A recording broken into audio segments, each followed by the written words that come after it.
பாருங்க, தக்காளி கருவேப்பிலை தொக்கு எப்படி செய்யலான்னு வீடியோக்குள்ளே போய் பார்க்கலாம் வாங்க. வெல்கம் டு இனிவேல. இன்றைக்கி நம்ம கருவேப்பிலை தக்காளி வச்சு ஒரு தொக்கு செய்ய போகிறோம்.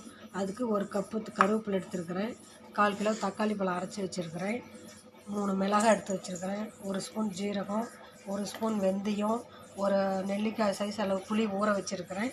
இப்போ நம்ம இதெல்லாம் வறுத்து எடுத்துக்கலாங்க. ஜீரகம், வெந்தயம், வரமிளகாய், கருவேப்பிலெல்லாம் வறுத்து எடுத்துக்கலாங்க. வெந்தயம் போட்டுக்கலாங்க. வெந்தயத்தை வறுத்துக்கலாம் ஃபஸ்ட்டு.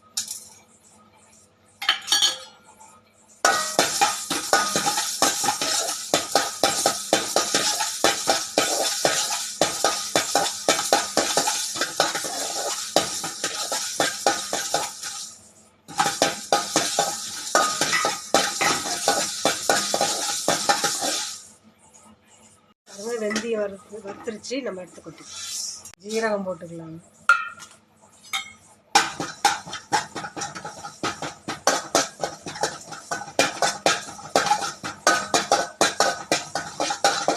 பொரிஞ்சிருச்சு, எடுத்து கொட்டி மிளகாய் வறுத்துக்கலாம்.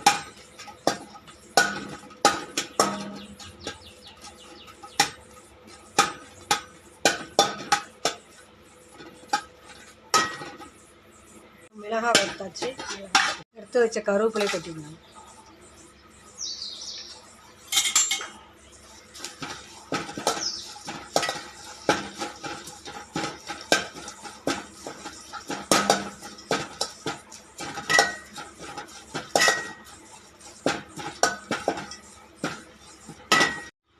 கருவேப்பிலை பாருங்க, நல்லா வறுபட்டுருச்சு.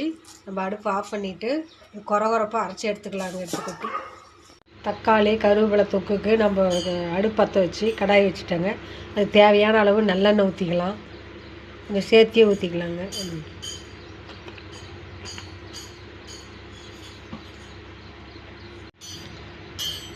1/2 ஸ்பூன் கடுகு போட்டுக்கலாங்க.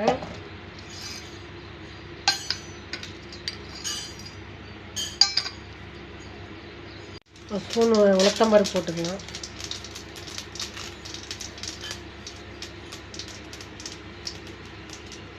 கருவேப்பிலை ஒரு கொத்து ஊற்றணும். அரைச்சி வச்ச தக்காளி விழுத ஊற்றிக்கணும்.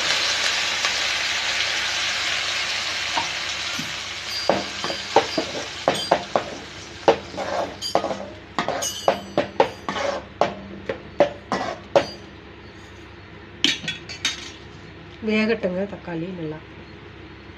அது தக்காளி விழுது கொதிச்சு வந்துருச்சு. நம்ம கொரகொரப்பாக அரைச்சி வச்ச பொடியை போட்டுக்கலாம்.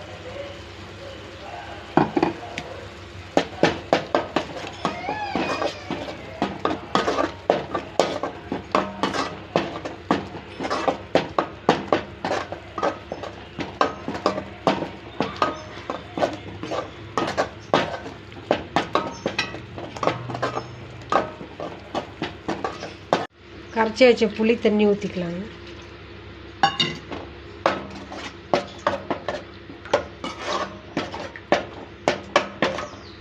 உப்பு போட்டுக்கலாம், கல் உப்பு போட்டுக்கலாம்.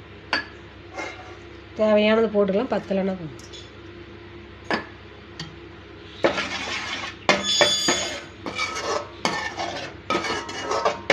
நல்லா கொதிக்கிட்டுங்க. 1/4 ஸ்பூன் மஞ்சத்தூள் போட்டுக்கலாங்க. 1/2 ஸ்பூன் மிளகாத்தூள், கொஞ்சம் பெருங்காயத்தூள்,